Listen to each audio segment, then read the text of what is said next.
Hey, what's going on? It's your boy BT. We're at Stacy King Cobra's Boxing Club.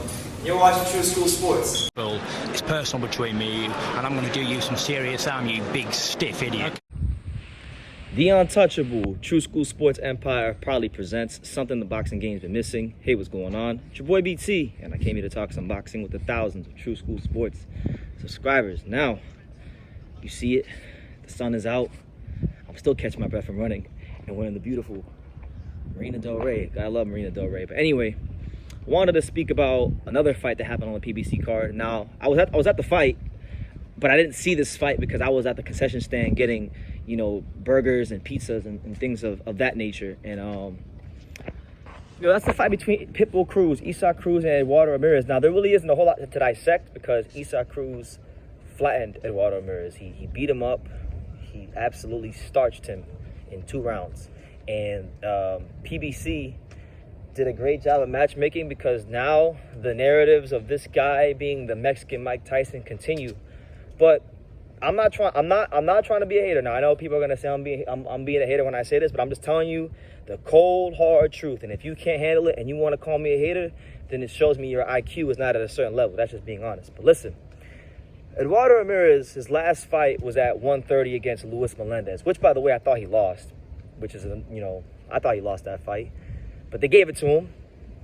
And he's fought the majority, lion's share of his fights in the pro ranks as a 130-pounder. Now, they dragged him up to 135 because he's not even a hard puncher at 130, his actual weight class. He's not a hard puncher at his actual weight class. That's number one.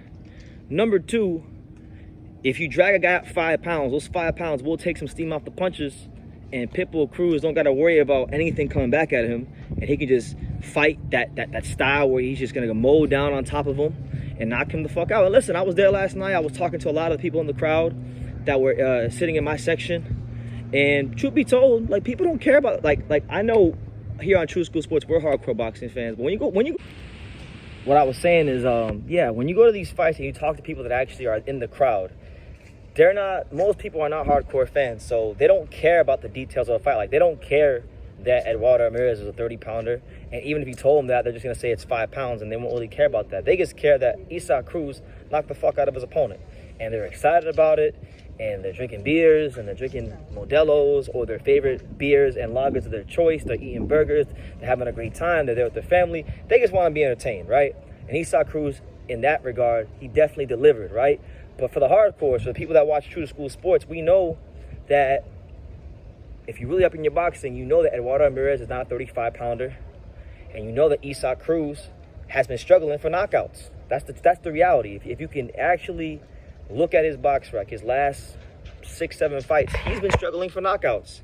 And that's why every time he knocks somebody out, it's a special occasion because it doesn't happen often. But now that he's got that knockout, that builds more hype for him. That raises his stock. That gets him a step closer to a Tank Davis rematch. And it'll also feed into the Pitbull Cruz fans who think that he can beat Ryan Garcia, which I will stand firm. If he ever fought Ryan Garcia, he will get knocked the fuck out, and it'll be one of the knockouts. It'll be a knockout of the year candidate. Zero doubt in my mind about it. But he'll talk, and he'll take less money to fight guys in house, and then talk about Ryan Garcia, and knock out these guys in lower weight classes, and continue to, you know, act as if he's this killer. Which, listen, don't get me wrong, Pitbull Cruz is good, and he's a devastating fighter, and you can't just go in there and exchange with him. So I'm not taking nothing from him. I'm trying to put people on game. Like, he's good, he's solid, he's definitely a top 10 135-pounder, but he is not creme de la creme, nor is he a top shelf fighter, and that's just the reality of the matter. And if you want to find out if he is a top shelf fighter, put him in Ryan Garcia.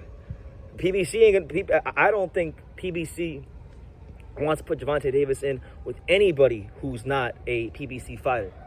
But right, if they want to find out if Pitbull Cruz, wait, did I say Gervonta Davis?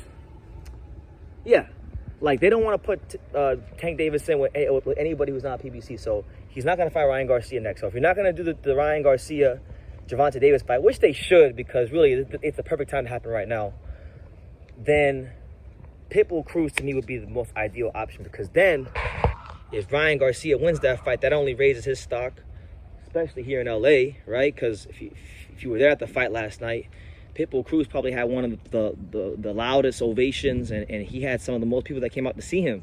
A lot of people that I talked to said that they bought a ticket to go to that fight, and they weren't cheap. Those tickets last night were not cheap because they didn't even have the upper decks. They weren't even using the upper decks. They just used like the lower level and the club level. So tickets were not like, it wasn't like a typical cheap PBC fight.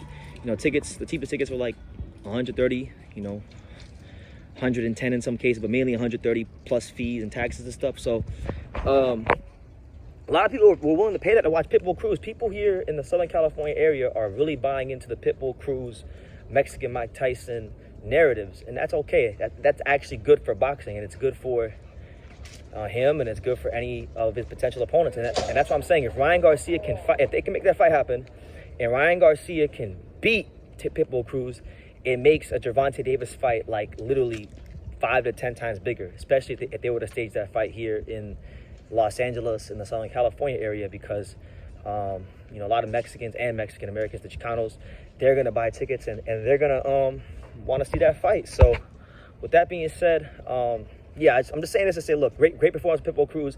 He went out there and he did what he needed to do, so he gets his credit for that, because a lot of times, like we saw with Raul Valenzuela, fighters do what they're not supposed to do, and they lose to guys they're not supposed to lose to. So when a guy goes out there and takes care of business, you must appreciate that, because anybody can be beat on any given night. But I will say that PBC is making a concerted effort to try and get Pitbull Cruz knockouts, because you normally don't get them when he fights guys who are like 135 pounders and they're like, you know, high levels. And that's facts. That's not me making things up. So let me know what you guys think. What do you guys think about Pitbull Cruz's performance last night against Eduardo Ramirez? I can't believe they robbed Luis Melendez at 130 just so Eduardo Ramirez can go up to 135 and get killed in 2 rounds by Isaac Cruz. I think if they were going to do some bullshit like that, Luis Melendez would have been a better fight, but that's just me. Anyway, that's neither here nor there. You guys leave your comments down below. What do you guys make of Pitbull Cruz's performance against Eduardo Ramirez? How do you think he would do against Ryan Garcia if they were to ever make that fight happen? I stand on it. I think they fight, he's going to get knocked out like Francisco Fonseca and Romero Duno. It'll be a highlight reel. But that's just me. Leave your comments down below. Take the time to subscribe, and like I say in every single one of these videos, you can love me or you can hate me, but I'm just a kid from Daniel. So until next time, take care, guys.